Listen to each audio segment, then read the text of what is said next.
Hey everybody, welcome back to the Cody Leach podcast. So my top 5 show this week was a little bit short, so I wanted to kind of give you guys something else to fill out this week, to hold you over till next week. And this show, it started off as another top 5 list, but kind of evolved into something a little bit more, and it was a subject that I really wanted to talk on. So we kind of got into it a little bit with our Ghostbusters review, me and Holly. But you know, the subject of remakes and reboots is something that is very prevalent today, and it's very controversial. Now we live in an age where more things are being remade and rebooted and reimagined than ever before. And sometimes it works out really good, sometimes it doesn't. But nonetheless, whenever something is announced to be remade, especially something that's a beloved property like Ghostbusters, you see a lot of differing opinions. You know, you see kind of the newer generation or people, fans of whoever's making it or whoever's starring in it, kind of rooting for it. And then you get people who hold those properties so close to their hearts that they refuse to acknowledge even the possibility that something good or better could come out of it. And because of that, you see a lot where people get online especially and they just trash things and they just spew their hate all over everything. And you know, some things do deserve that to a degree. Like, I mean, by no means the Ghostbusters marketing campaign was completely botched. I mean, their first goal with that movie should have been to get everybody on their side, and that was the thing that they fucked up most. You know, they come out with saying that they're going to redo Ghostbusters, which is one of the most beloved properties out there, and it's a classic movie. And you're already by announcing that, you're going to be kind of treading water. And then they announced that they're going to change everything from a male cast to a female cast, which is fine. And it might even be better if they do it a certain way. But that's also a spark for, you know, some controversy, being that people don't like change. So then you have that. And then the first trailer comes out, and the first trailer is absolutely horrible. And everybody who was optimistic about the movie now feels like an idiot. And everybody that was pessimistic about the movie now feels that their fears have been validated. And, you know, this movie especially has been just surrounded by all this hate. You know, some of it is founded, some of it deserves, some of it does not.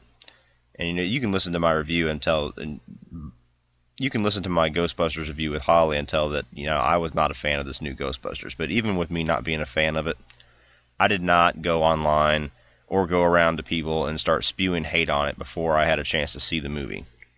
One of the most ignorant things in the world out there right now is people who are shoving their opinions up people's throats that have nothing to back it up with. You know, there was people before the movie even came out that were saying, you know, if you go see this movie, you're an idiot and you're destroying the original and you're ruining my childhood and you're a moron. And, you know, first of all, with remakes, it never destroys the original. It never destroys the original. I mean, some of these people act like that if they remake something and they reboot something, that they have to turn over all of their original movies before they can go see it. You know, like Fahrenheit 451 or something. They're coming out with a new Ghostbusters, so then you got people coming in, they're burning all the old Ghostbusters, and it's gone forever. If the remake sucks, or if you don't want to watch the remake, guess what? You still got the old one. The remake that I was looking forward to the most over the past probably 10 years was Nightmare on Elm Street. And look what I got. And guess what? I still got the original on my shelf. Still watch it whenever I want. Hasn't cheapened it even in the slightest. So that argument is retarded.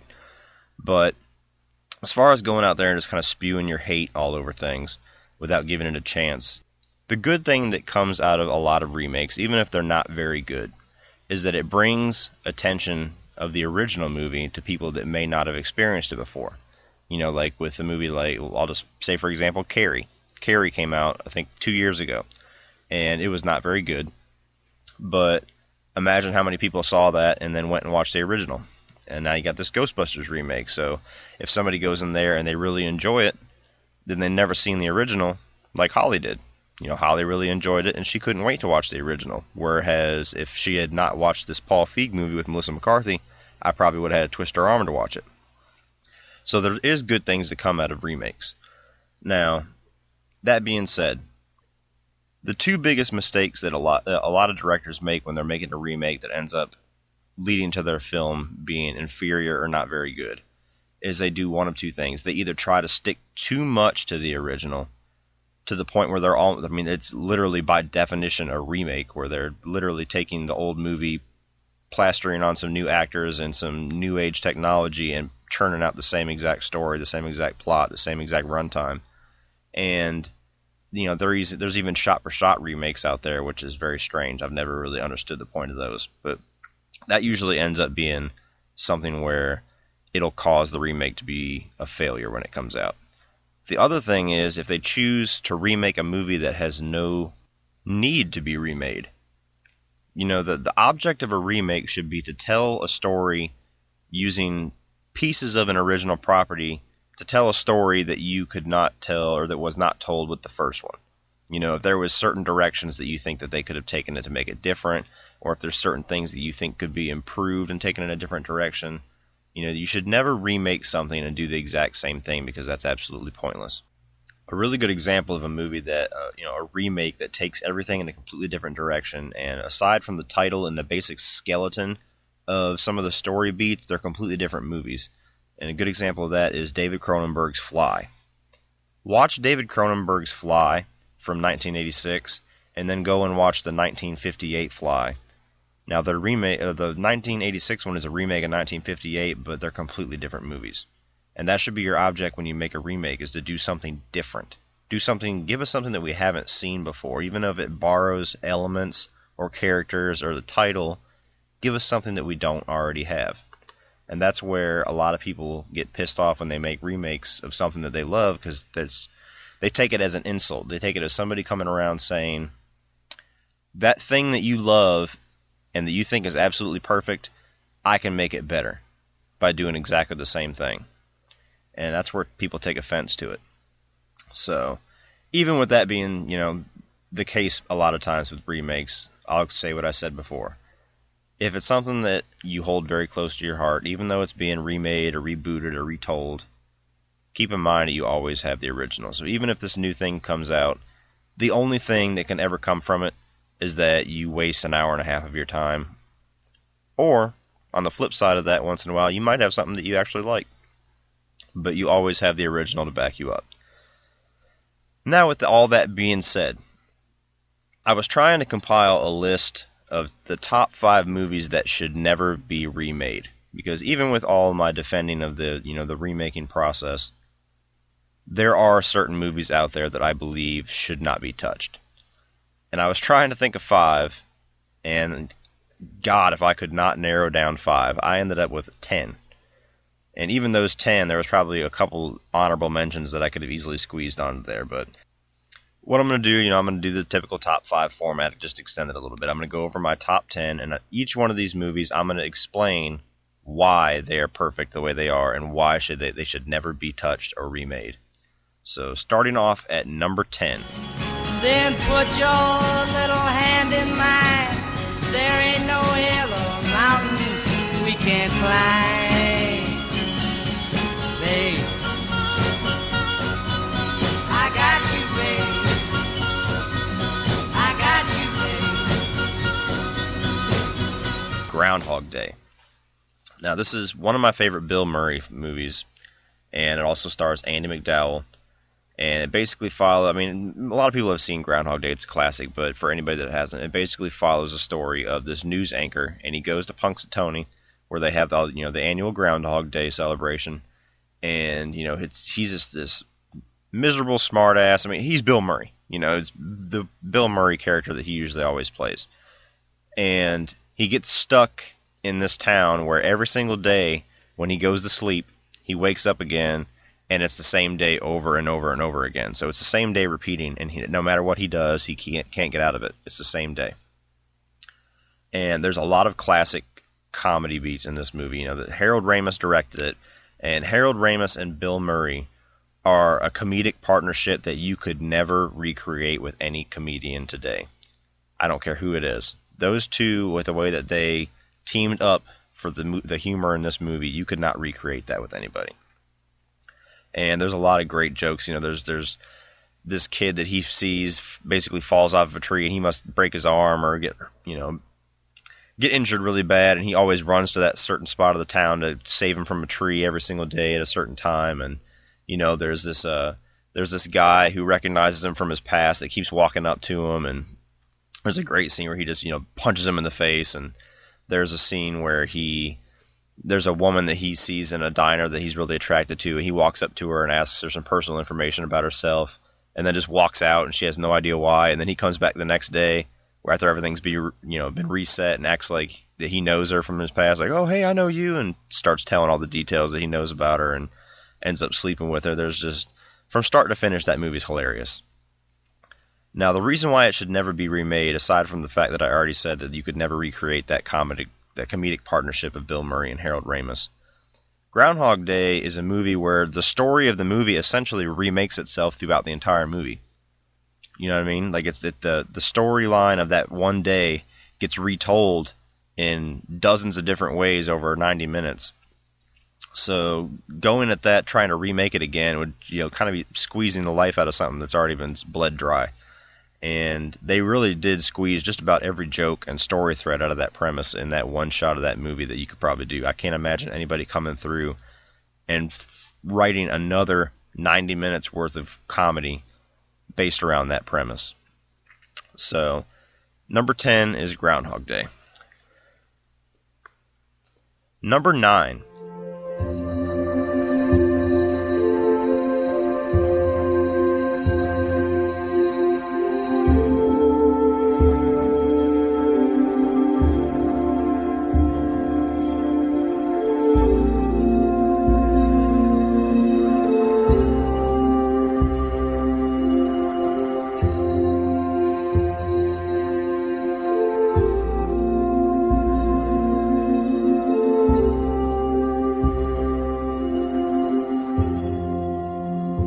Stand By Me. Now, this is a Rob Reiner movie, and it's based off of a Stephen King short story, and it's a very, very different Stephen King story. This follows 4 friends who are in their early teens, and it takes place in the 50s, and basically the story of the movie is that there's this kid that they know that went missing, and one of the kids, played by Jerry O'Connell, overhears his older brother saying that they found that kid's dead body off in some creek somewhere, and instead of waiting for somebody else to take the chance, these 4 boys kind of band together and have like a adventure through the woods, pretty much like a coming of age adventure, going to find this kid's body because they think it's going to make them famous.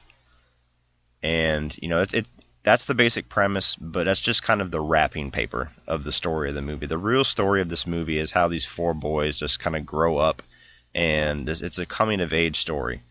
And just the basic idea of the 4 kids packing up and traveling cross country for days on end would never fit in any other era if they tried to remake this movie. It would only work in the 50s.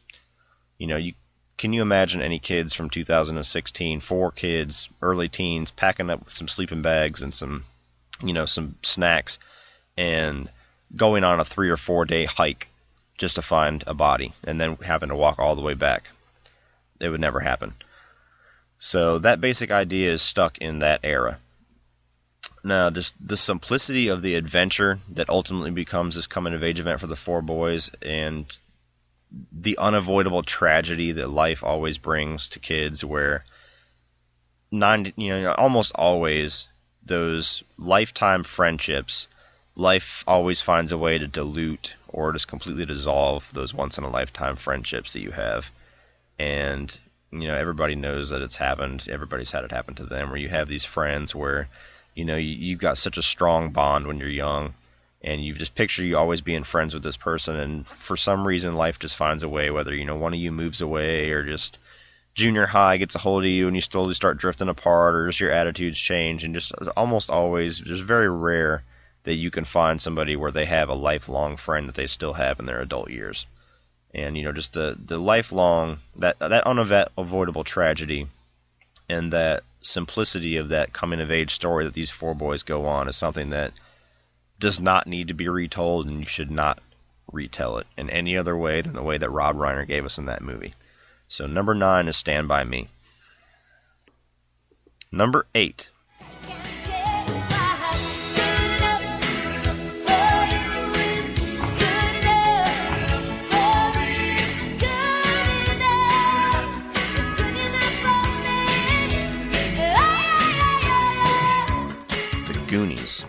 Now, The Goonies is a movie that I have loved ever since I was first introduced to it by my dad when I was a kid.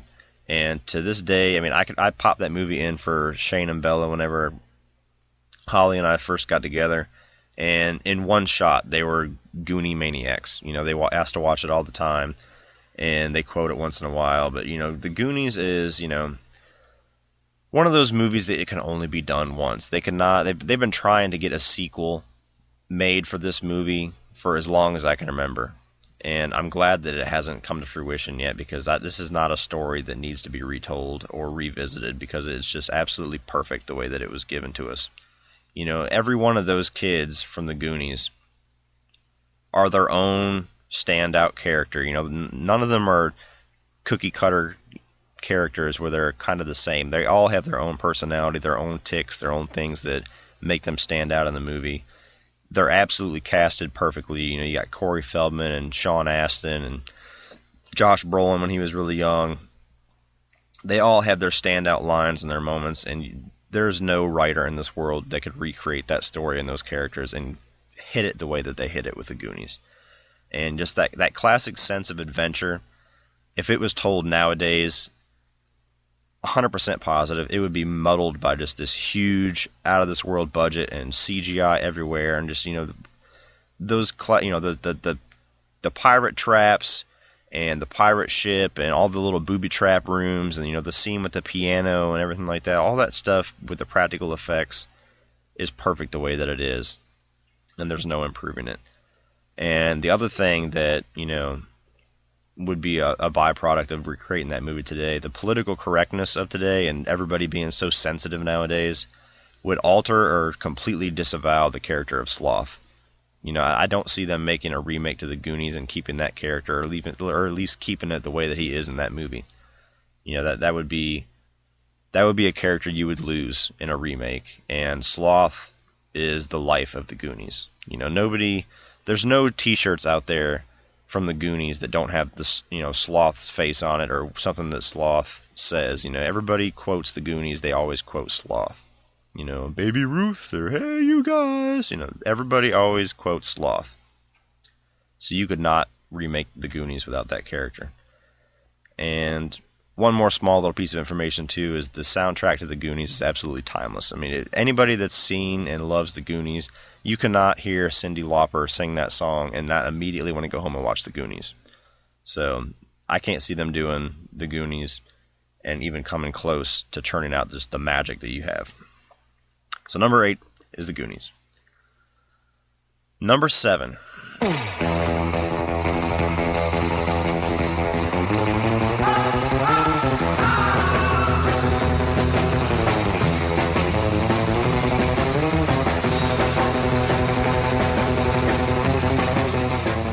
Pulp Fiction. Now, I am a huge Quentin Tarantino fan. That being said, I am not one of the Tarantino fans that thinks that everything that he touches is absolute perfection. But that being said, no one should touch a Tarantino movie but Tarantino. You know, with the one exception being True Romance, which is a script written by Tarantino that was directed by Tony Scott. But a movie that was already written, directed, put together by Quentin Tarantino, you should never, ever mess with that, because Tarantino movies only work with Tarantino behind the camera. And Pulp Fiction, you know, it's very hard for me to describe the plot for those who haven't seen it, but if you haven't seen Pulp Fiction, stop listening to me right now and go watch it, because that's probably Tarantino's best movie. You know, it has an amazing cast. You got Uma Thurman, you got Bruce Willis, you got Samuel L. Jackson making his career-defining performance. You got John Travolta making his career-saving performance. And, you know, those roles and those scenes in that movie could not be done any better or any differently. You know, Quentin Tarantino is an absolute master at writing dialogue and making great scenes that are memorable. There's nothing in that movie that should be altered or changed. And, you know, it's been attempted before. You know, Pulp Fiction really brought it into the limelight and made people want to try this. But the storytelling devices that Tarantino uses, you know, telling little snippets of the pieces of the story out of order, and you kind of have to come up with the order on your own after you've seen everything, and kind of put all the pieces together, no one could pull off that unique form of storytelling, or of seemingly unrelated characters, and have the same level of success as Tarantino did with Pulp Fiction. So Pulp Fiction to me should never be touched. If you're going to make a movie like that, you better get way the fuck away from the story and the characters that Tarantino made famous. So number 7 is Pulp Fiction. Number 6.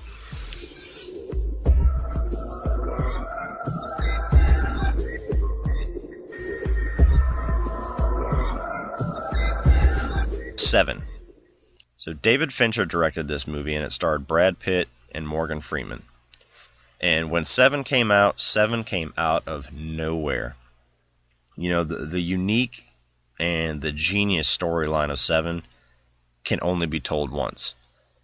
That's one of those things where not knowing where it's going is 90% of the magic of that movie. And that's what you hold on to as your first initial experience watching 7 is what latches that movie into your mind, and you never forget it.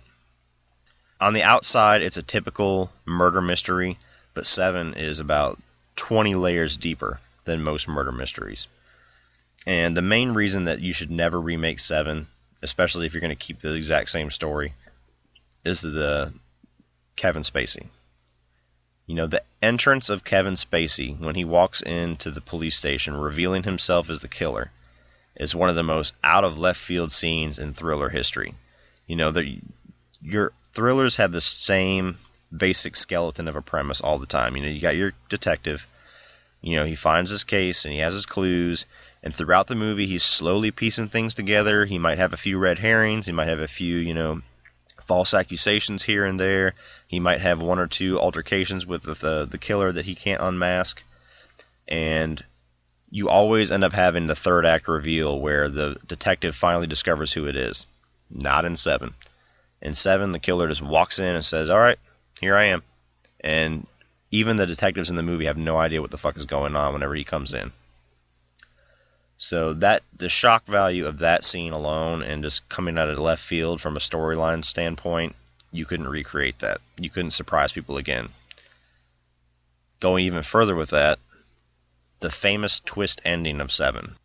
After the entrance of Kevin Spacey, nobody can watch that movie and even begin to be cocky enough to say that they know where it's going. Once that happens, all bets are off, and you're just literally strapped in, and David Fincher's just going to take you on this ride, and you're just going to be along for it.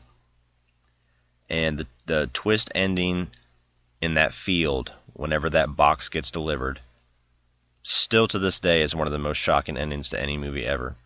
And just like I was talking about in my previous top 5 video with Tim Burton trying to recreate the shock of Planet of the Apes, you could never recreate the shock, even come close to matching the shock of the ending of 7. So 7 should never be remade. So that is number 6. Number 5, halfway there.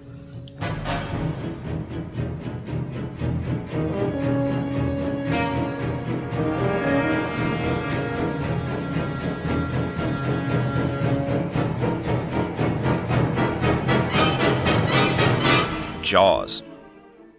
So Jaws was directed by Steven Spielberg, and it's famous for being what they call the first summer blockbuster. Jaws came onto the scene, and just the buzz and the amount of money and the amount of people that just went out in droves to continue seeing this movie was something that was really unheard of up until this movie came out. And till this day, we have not seen a shark movie come even close to matching the quality of Jaws. And you could never recreate the shock and the dread of Jaws whenever it was first released. That movie riveted people down to their core. There's still people to this day that saw Jaws when they were kids that are still afraid to go in the water because of that movie. And the minimal use of Jaws, which is actually kind of a byproduct of having faulty machinery. They had the mechanical shark was failing through a lot of that movie, so they had to cut a lot of the scenes and rewrite the story to a degree to use the minimal amount of footage that they could get with that shark. And the minimal use of Jaws in that movie would not be enough for today's audiences if they tried to remake it. Everybody would be complaining that there wasn't enough shark. You would think if Jaws was remade today it would be it would be a CGI fest for one, but at least 3/4 of the scenes in the movie would have the shark there or the shark close by, and you would have underwater scenes with the shark moving around, getting people, and it would not have nearly the amount of effect as it has with just the minimal use that they have in Jaws. You don't even really see the shark until about halfway through the movie. You just see the famous dorsal fin coming out of the water out of nowhere when everybody's swimming. And just scenes like that would not be enough today. They would way overdo it. And it would probably be recreated almost like an action thriller. A lot of the simple, real intimate scenes, like, the best scene in the entire movie is when the three main characters are just sitting inside this boat at night. I believe it was called the Orca. And one of them, Quint, starts telling the story of whenever he was attacked on the USS Indianapolis, and him and the survivors, while they were floating waiting to be rescued, started getting attacked slowly by sharks. And you could not have a movie about a shark directed in 2016 where you would walk away saying that the best scene in the entire movie is when the three main characters are just sitting around talking. It would never be recreated. So Jaws is an absolute classic. If you have never seen it, please do yourself a favor and go and pick up Jaws. But Jaws should never be remade, so that is number 5. Number 4.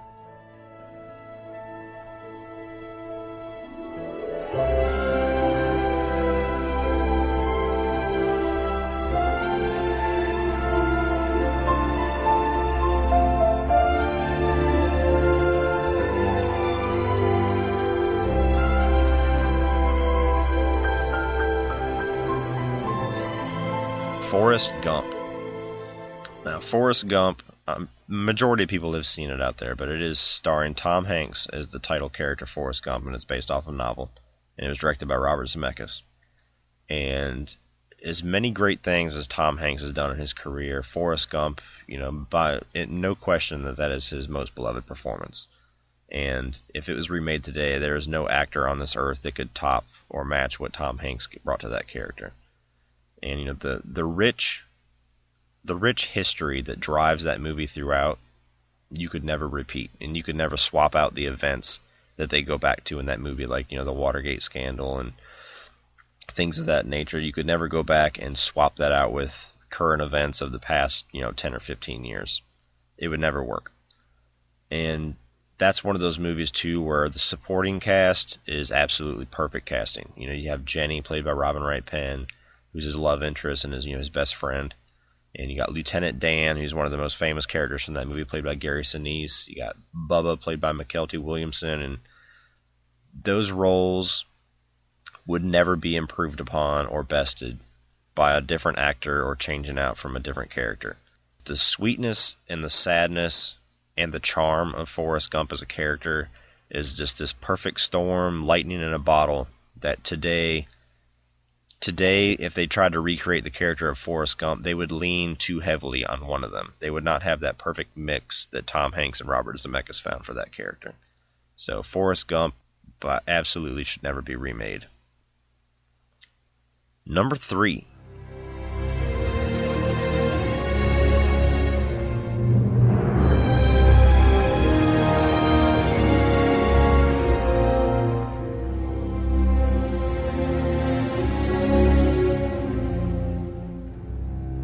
The Shawshank Redemption. Now, oddly enough, The Shawshank Redemption was a failure financially when it first came out, but due to getting some Oscar buzz, and it found a new life whenever it hit shelves. But Shawshank Redemption is definitely in the argument for greatest movies ever made. Tim Robbins and Morgan Freeman's relationship and chemistry is absolute magic that you could not recreate with any other actors. You could not swap out Tim Robbins with anybody. You could not swap out Morgan Freeman with anybody and come even close to what those two brought to the screen.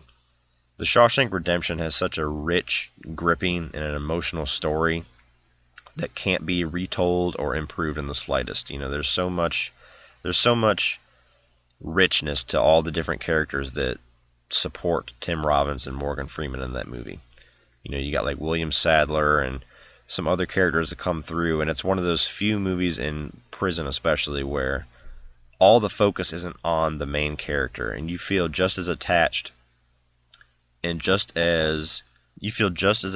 all the side characters that surround Tim Robbins' character throughout the movie. And even aside from the characters that the movie tells you are antagonists and tells you are unredeemable, like the guard and the prison warden and a couple other people, the people that, when Tim Robbins first comes to the prison, just about everybody hates him. And as a byproduct, you as a viewer kind of hold that against a lot of the other characters immediately, because you're following Tim Robbins, you know from the get-go that he's innocent. Every single one of those characters, even though you weren't quite on their side at the beginning, you kind of ride along through the movie with Tim Robbins and slowly start to grow attached to these people, and they're all redeemed in one scene or another. And as Tim Robbins becomes friends with them and gets past all the animosity towards him in the beginning of the movie, you as a viewer do the same thing. And it's kind of a unique experience when you're watching it. And much like I said with the ending of 7, even though these are completely different movies, the ending of The Shawshank Redemption is something that you could never have that impact twice. The ending, once you see how everything that Tim Robbins' character has done, Andy Dufresne, what he has done over his, I believe it's like 30 years that he spends in prison, if not pretty close. Whenever everything is revealed that what he's been working on, what he's been up to for those 30 years, that's an impact that, like I say, you could never recreate, and you damn sure could never best. So The Shawshank Redemption is one of the greatest movies ever made, and I dare somebody to say that movie needs to be told again. I'm going to surprise people with my number 2, because they're going to be shocked that I didn't put it at number 1.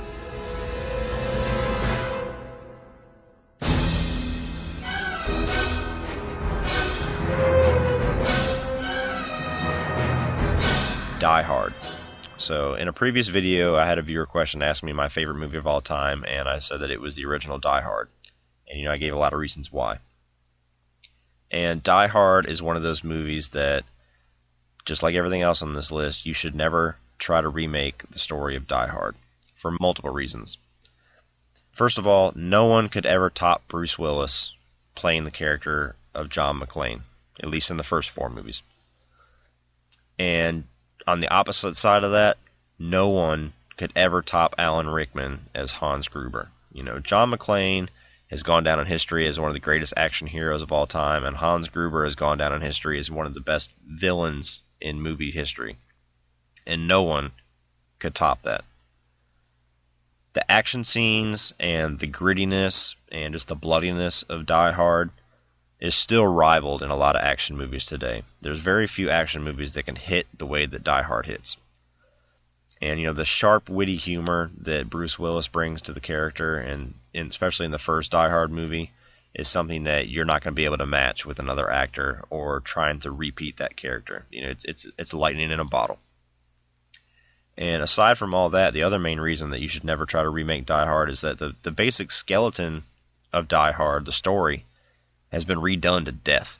And after Die Hard came out, especially like in the 90s, there was kind of this running joke with a lot of movies whenever, especially action movies, when they came out, and they would kind of be nicknamed, like Speed was nicknamed like Die Hard on a bus. And then you'd have like Die Hard on a boat and Die Hard on a plane for like Passenger 157. And, it's the main character getting stuck in a situation while terrorists attack, and he's the one sole force kind of going through and vanquishing the evil, is a story that has been done to death and has never been done as well as it was done in Die Hard. So Die Hard is a movie that should never be remade, and it's one of the greatest movies and definitely the greatest action movie ever made. So now we are here. The number 1. If any of these movies should not be touched or remade, it is this one.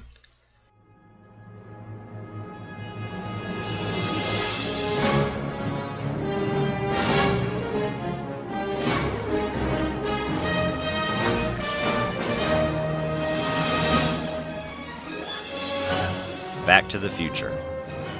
Where we're going, we don't need roads, and we don't need no goddamn remake either. Back to the Future is, without a doubt, in one word, perfection.